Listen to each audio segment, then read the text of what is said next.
Hello there, and welcome to this Irrational Passions review discussion of Kenna, Bridge of Spirits on the Irrational Passions Irrational Passions Presents feed.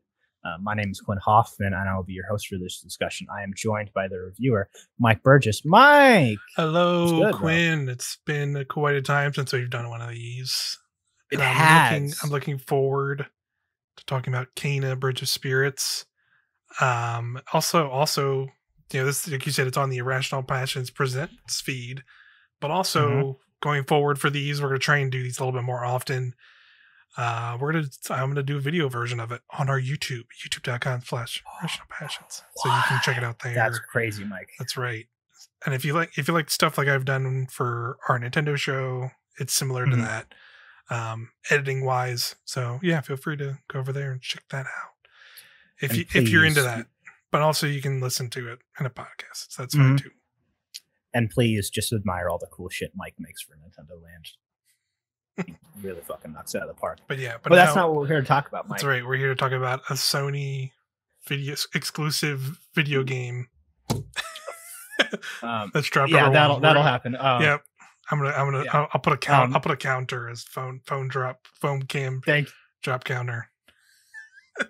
Behind the curtains, my webcam was not being operative. Yeah. So there's a lot of hoops that we're jumping through. You've recently moved, so you're not fully optimal setup, which is totally fine. No. Yeah. It's not. It's so bear with it. But we wanted to do that. We wanted to do this.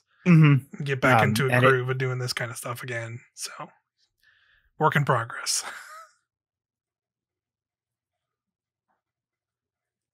Oh, as we say that, yeah, I can't hear you at all. Hello. Okay, there you are. Okay, so I need to have the tab open. That's what that tells me. Yeah. Okay. Yeah, I could. Yeah. You so just went out. Let me adjust my tabs because this is going to be funny. Okay, so this is great. This is off to a big start, Mike. So obviously we're here to talk about Ember Labs' first game. Kenna, Bridge of Spirits. Am I saying that right? Kenna? Yes. Yeah. They say it kind of like Kenna, Bridge of Spirits. That's how Kenna. That's usually how they it's like kind of pronunciated in the game. So that's kind of what I'm going with. Yeah, because this is a game that me and you were talking about earlier today. I had literally had no idea what the hell this game was about. Well, I read like just a review. I'm like, oh, okay, I can kind of understand what it is. Right. But for the folks who don't know, can we just get a basic elevator, like a top level elevator pitch on this? Yeah. So, like you said, Kenna Bridge of Spirits is like basically Ember Labs' studio. It's their first game. Their background is in like. They've done like a bunch of like highly well produced like animation. They're like an animation studio, and that's kind of all they've done. And they just kind of decided to start making games. And then they basically made this game. It's the first one. It's exclusive to PlayStation 5, but it's also on PC. I think it's on the Epic Game Store on PC. Yeah, and it's their first game. It's kind of a third person action game. It's in a lot of ways of the game a game I didn't expect it to be the game it was. Honestly, we'll get more into why that is. But yeah, base level, it's a third person action game. You play as Kenna, and she is like a spirit guide, essentially, and she's basically following in her father's footsteps as she's come to this kind of village that's like next to this mountain shrine where like spirits basically pass on into the afterlife. So she's kind of like on this journey of like kind of her own personal journey to become like kind of following her father's footsteps, become like a spirit guide, and that goes into a whole plot of the town's corrupted and there's like other evil things going on, and she's meeting spirits along the way that like aren't having their own challenges of being able to pass on because of all the things that went down, and you're kind of seeing all of this through her eyes, essentially. Yeah, and I think from what I heard of the game, it's very much heard it described as a PS1 and 64 style platform. Yeah, I've seen that. I've seen that comparison thrown around a lot too, and it is. I definitely see why that's been compared. Like, to me, this is what I think what the game feels like to me, which is this is a weird Could be a weird way to describe it. So come along on this ride with me. But basically, it feels like in some alternate reality, Kana was like, a PS2 GameCube era like platforming star, like a Jack and Daxter, like those games that came out way long ago. Like in an alternate reality, like a game starring her came out way back then and was super popular, and then just kind of disappeared, right? And then this game feels like they're like essentially like bringing her into a modern era of a new video game, if that makes sense. Where like even though it's like an entirely new, unique game, because like there's a lot of old school gaming, like old school like video game kind of design elements in here. Like it's kind of third person action. There's some platforming, a lot of the puzzle solving. Definitely has some Zelda elements to it for sure.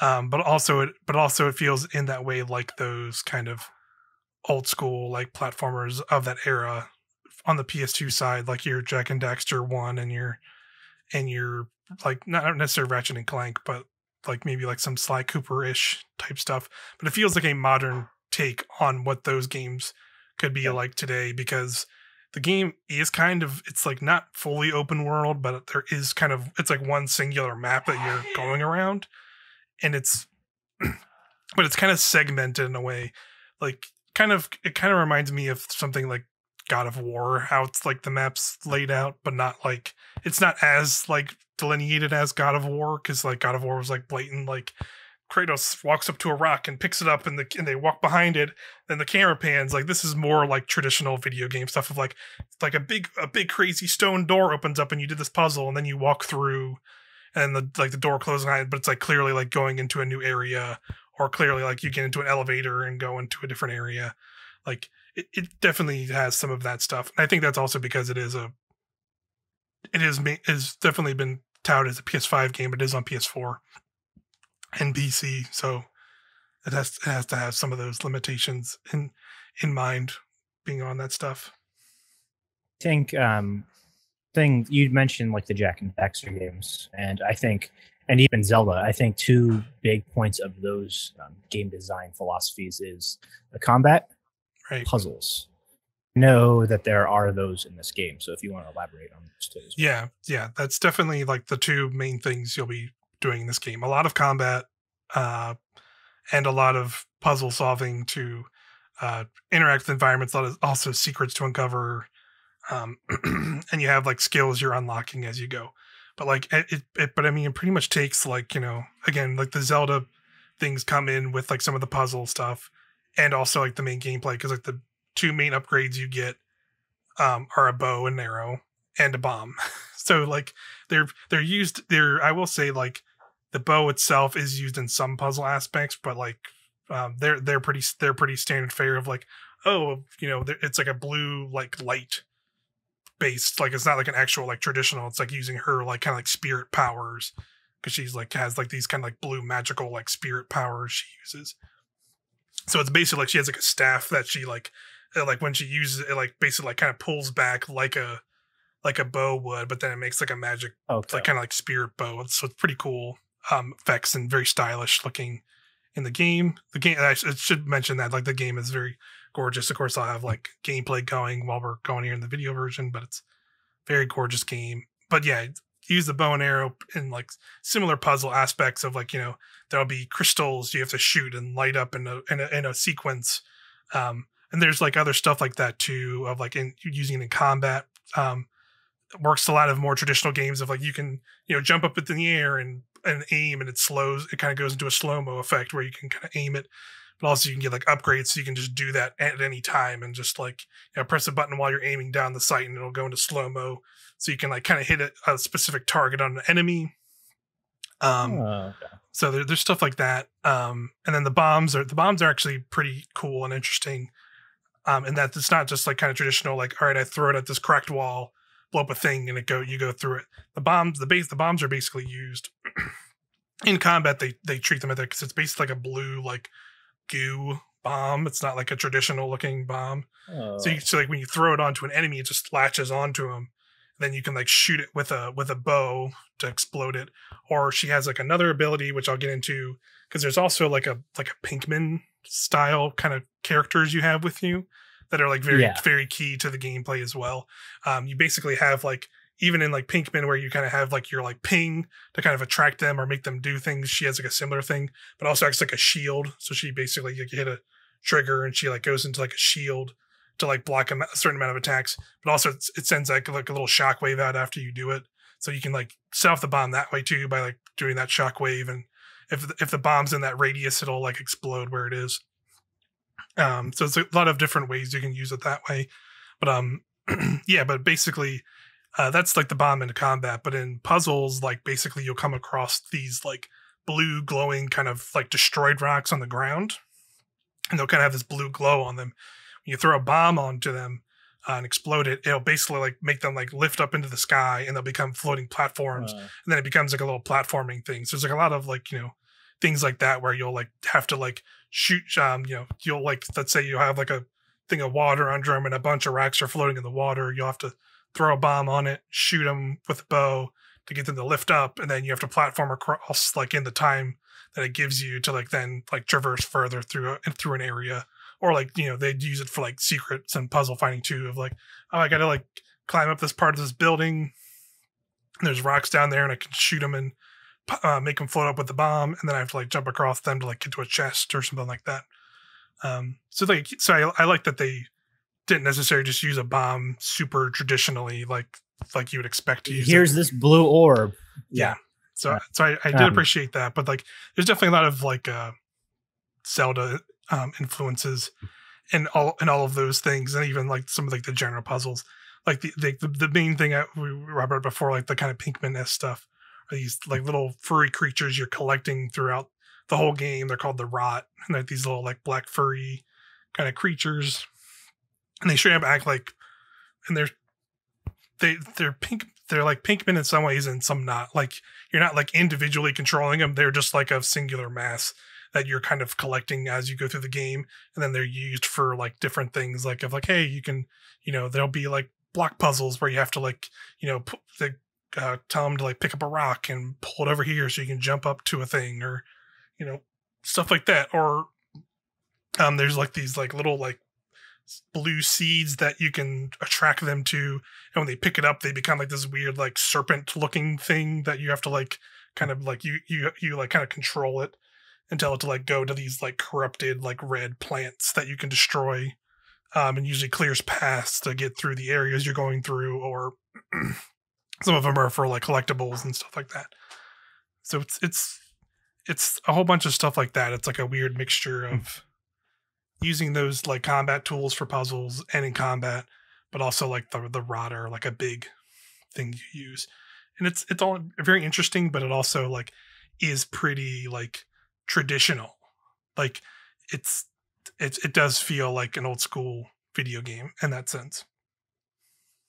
And it's cool that, like, I was going to say it's the quote unquote the standard fare, but it's interesting how, because I didn't, knowing how the bow and arrow and the Rot and how the bomb, like that explosive sticky substance, interact with combat and outside of combat, I think gives it very much a very older Zelda feel, right? Yeah. Way.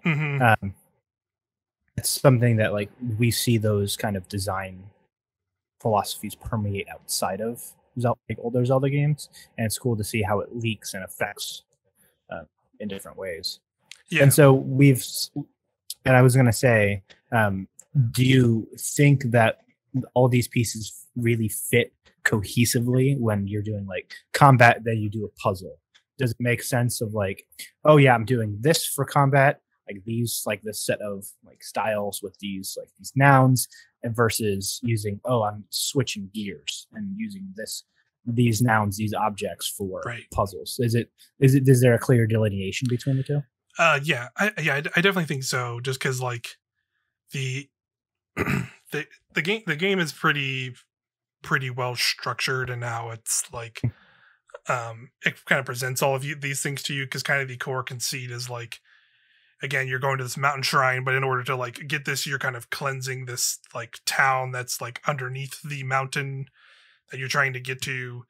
And as you're going to these different areas, because there's like I would say there's like the town that's kind of like acts as like a central hub, but also like feeds into like later game stuff. But outside of that, there's like kind of like two major big areas you go to, and like each area basically kind of starts off as you like getting one of these abilities, and then like a lot of the things in that particular area are like centered around those abilities and like teaching you how to use those abilities in puzzles and in combat. On top of like, you know, there's a bunch of there's like a whole skill tree that you unlock, and like as you like find collectibles or like do certain puzzles or like get more of the rot creatures, you'll get like experience and like be able to level it up so you can do more things with them.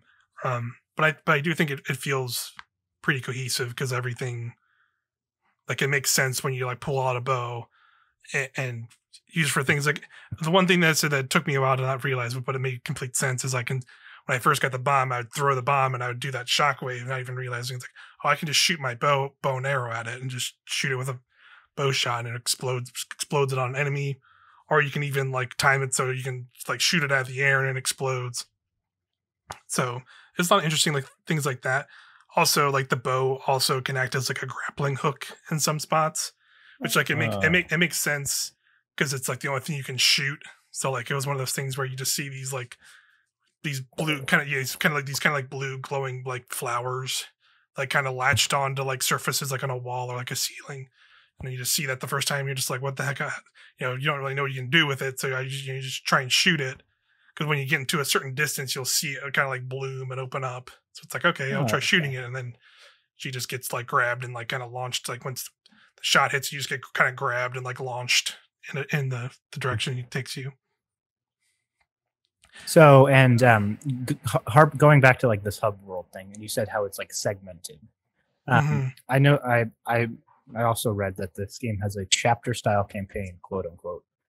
Is that like, does that affect how the hub, like unlocks and like things get gathered? Yes. So like area A leads you down this path, then you go back to the hub, and then area B opens up because you did the thing in area yes. A, you know what I mean? Yeah. It is definitely, there's definitely some pretty, there's definitely like the story drives it kind of everything. So there's like some linearity to it in terms of like getting to those areas. Like, you know, is basically the thing, you know, the story conceit is like these spirits that you're trying to help pass on, or have like gone into this area and have lost themselves and have split into different parts. So you're kind of going into these areas and like kind of collecting these pieces of them to like bring them back together so that they can kind of return to being a spirit, I guess, even though they're a spirit again that's in the world, even though they're dead. I'm not sure how, you know, they don't really get too deep into that stuff. You know, it is kind of, you know, cartoony. So like it definitely feels like an animated movie in that sense of like, you just kind of, you know, it makes sense when you're kind of playing the game, but then when you come out of the game and start thinking about these things, you're just like, wait, what's this? But there's not like a whole lot of that, but that's just one thing. But in terms of like, yes, like, you know, you first get to the hub after you do like a little tutorial sequence that like shows you the hub, like kind of sets up a story premise, and then you go to the first major zone, and then there's 3 parts split. When those split, you can go choose any of those 3. Okay. But it's still just like you have to do all those 3 to like kind of progress this story thing plot that's kind of going on, and then you come back to the hub, then the next area opens, then you go there, and so on and so forth. So like there is like a main kind of progression to it. And you noted the animation style. Yeah. And we mentioned it before, but this game has a quote unquote not like a DreamWorks, like a Pixar style animation to it, and I think the look of this game is definitely like a big thing. When they have things on a whiteboard, it's like, oh yeah, we need to make sure like the look, and that's like circled and underlined, then everything else is pointed around. It's very highly produced in terms of it being like an indie developer first studio.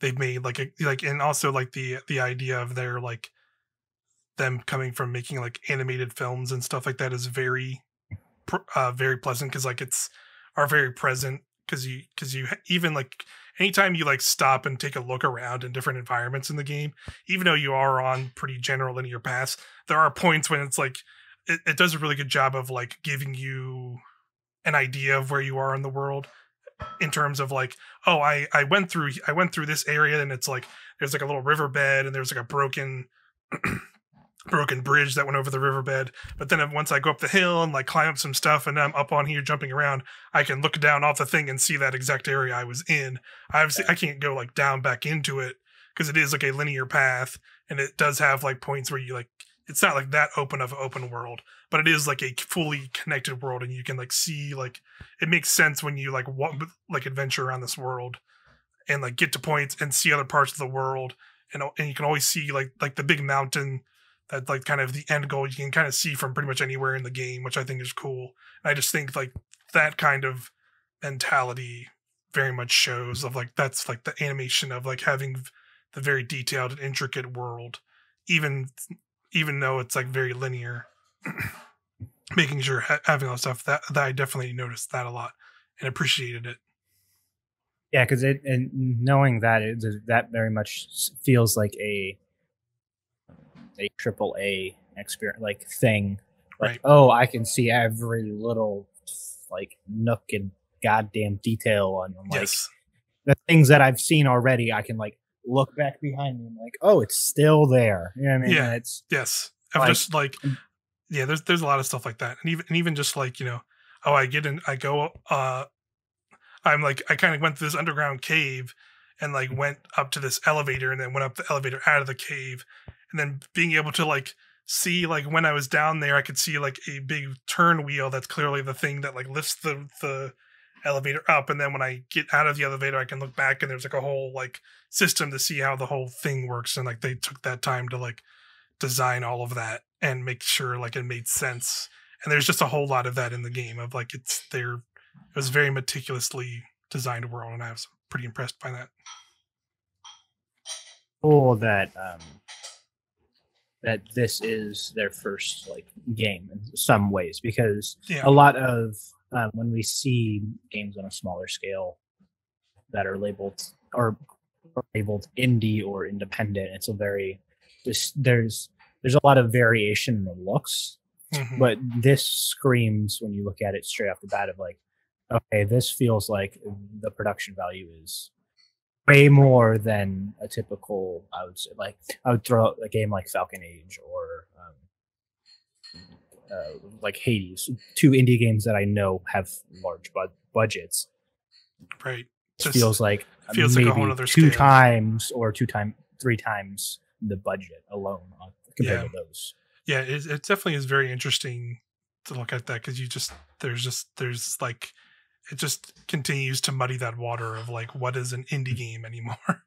Because like you have a game like this, which is the first ever game from the studio, and it looks like, you know, it is pretty much being positioned as like, you know, how they marketed it as a first party Sony game, and like and like now having played through that whole game, like I can totally see a future where a year from now, like Ember Labs is a Sony owned studio, and they're making a first party studio game, because like this game has that level of quality. It'll be like just be one of those games, and that's like crazy to think that like this is their first game doing that. You know, I'm sure they got plenty of money from somewhere, probably even Sony themselves, because Sony was marketing the crap out of this game, showing it like in their big presentations for PlayStation 5 and stuff. But then there's just it's such a indie games are such a weird nebulous thing now, because you have like this, and something like Destiny's technically like an indie game, even though Bungie was under Activision for many years. You have Death Stranding, which is a Kojima game, but it's like he's using the Horizon of Sony first party studio a game engine to make the game, even though it's like those are all independent studios technically, and it's just such a weird thing now. And this game like just adds to that of like, this feels like a AAA game, but it is like fully indie studio on there making their first ever thing. It's so funny too that it's this term of like indie independent has become so like incredibly nebulous. Yeah, it's funny. Like I typically call, like, I know personally, they like indie games are like, if they've got like less than like 20, 25 people, then I'm gonna call it indie game. Right. If it's like if they have more than that and they have a budget of maybe 20 million plus, and I'm just like ballparking that because I know making games are expensive. Right. Then it's like, cool, that's an independent studio. Right. Versus, you know what I mean? And there's like, but there's all these particularities for people who in the industry or don't know things as well as me and you. Yeah. That it's like, how do we as people in the media and people who know things, insiders, quote unquote, how do we reciprocate these things? Because these are numbers and figures that don't get thrown a lot around to consumers. Like what is this? What is that? What is just like what is this? What does any of this that stuff like mean anymore? Like, and it's interesting how this genre has blown up too because of it. Yeah, like, or just the indie scene in general. Yeah, it's like I would honestly call Kenna or like anything that comes from Bungie now like AA. Even things like to use because I know you're such a big fan of Remedy. I would call those AA games. Yeah, because they have the size and scope and budget and team size of AAA games, but they don't have only the Bethesda, the Microsoft. They're not, like right. And I think that's just some of it now too. Of like, it's just some of these studios probably just go to those now because all those big studios are not necessarily studios, but just corporations just have money to give away for that kind of stuff. And if they can go, if somebody like Ember Labs can go like, here, look at this, look what we made. And they can go like, wow, that looks like as good as one of our video games. Here's a bunch of money. Like, I'm sure that's definitely some of it too. So it's just such a weird thing now. But at the end of the day, like, I'm glad something like this exists because it's a really cool experience that I had a lot of fun with. Kind of getting back into just like general stuff. I think like the thing that surprised me the most is just again that level of quality to the game. Honestly, I would say like we talked a little bit about combat, but I would say like this game's a lot more challenging than I thought it was going to be because it does have that kind of like cute sort of like like you said, like DreamWorks kind of animated movie kind of look to it, and like a lot of the like trailers up to this were like, here's like the little rot characters and their cute little creatures, and then you get into like a combat and you can get your ass kicked pretty quickly in some of these encounters, especially in like when you get into like some of the major boss battles, and like you just have to be really. It's definitely a thing of like you have to learn kind of encounters and learn fights, and some of these moments like learning the bosses like some of the bosses straight up just felt like almost like Dark Souls bosses in some respects of just like learning. You had to like actually try and learn some of their movements, learn when like the right time for you to attack is. You have limited healing capabilities like during combat because basically the rot themselves are like we talked about in puzzle, but they're also used in combat in terms of like as you were fighting, you were basically like charging up like their like they call it like a courage meter, which is like them being afraid to fight, but then as you are like doing better in the fight, you charge up this meter and they can then do certain actions, and as you get more of those, you get more and more actions, and one of those things is they're basically in certain battlefields there's like these blue kind of flowers, and you can direct them to like go to it, and grabbing one of those heals you. So like some of those like encounters will only have like 2 of those in the arena, so you have to make them work for a whole fight, and it can be tricky because like some of those bosses hit fucking hard and have like multiple, like after you do a certain amount of damage they'll start doing more attacks or get more wild and do a lot of stuff. So like that's one thing I would throw out at this game about this game for sure is like don't be fooled by its like kind of like cartoony look. Like you can get your ass kicked in it, but there are difficulty settings. I will say, like I went into like the standard kind of difficulty, and definitely towards the end I was getting pummeled, but like I made it through. But there is like an easier difficulty, but I think it's just called like story difficulty. So if you just want to do a story mode, there's that, and there's even like harder difficulties past that, which I was kind of surprised by because it's a challenging game. From a combat perspective, I would say. There weren't too many And puzzles that like stumped me super hard, but they were like fun and interesting. this game is such, like, you called it an experience. I look at this game and I'm like, this is a really cool experiment. Yeah, I could see that for Like, sure. Because it does pull that line of like AAA quality in quotes, which I think is just that in and of itself is a nebulous and like a whole different conversation. Right. But the fact that it's this team's first like game, it shows. I think. I think this will be a good like end stone for this conversation. Is do you feel the team's ambition? Yes. Do more and like create something even cooler after this. Yes, 100%. Because like there's definitely a lot of unexplored ideas and things in this game, and it definitely does feel like it is kind of like a thing to not necessarily like it doesn't like set it up directly for like a sequel by you get to the end of the game, but it definitely leaves it open, and it definitely feels like a game that was like we got this money probably from Sony because they're the ones marketing it. Let's go all out and show what we can do, and then maybe Sony will give us more money to keep making games. It definitely feels like that. And like after playing through it, I could totally see a scenario where, again, I think I said earlier, of like a year from now, Ember Labs is like a first party Sony studio, and they're making like Kena 2, and then Kena is just a Sony game, and that's like totally fine because like I think this game can sit among any of those kind of more recent AAA experiences I've had on a Sony console, like your God of Wars and your Horizons. Like I think it is like that. Most importantly, Days Gone. and I think like that game can just as much fit into that bar of quality, and like them being able to expand this game's world, but also like it's more open world stuff. Like I think they could totally do that because like again, like there is some like open-ish worldish aspects to the game as it is now, but it is like kind of segmented. But like when you get into those segments, it is like there are open spaces to like walk around, explore, and like giant open areas. But like also like, but it is like sectioned, like, you know, like the hub area is kind of its own area and it's intricate and like all these like cool wooden houses, and as you're like going in the other areas and getting collectibles and like kind of cleansing the land of all this like, you know, rotten red evil plants and corruption, like you're like growing and making this hub even larger.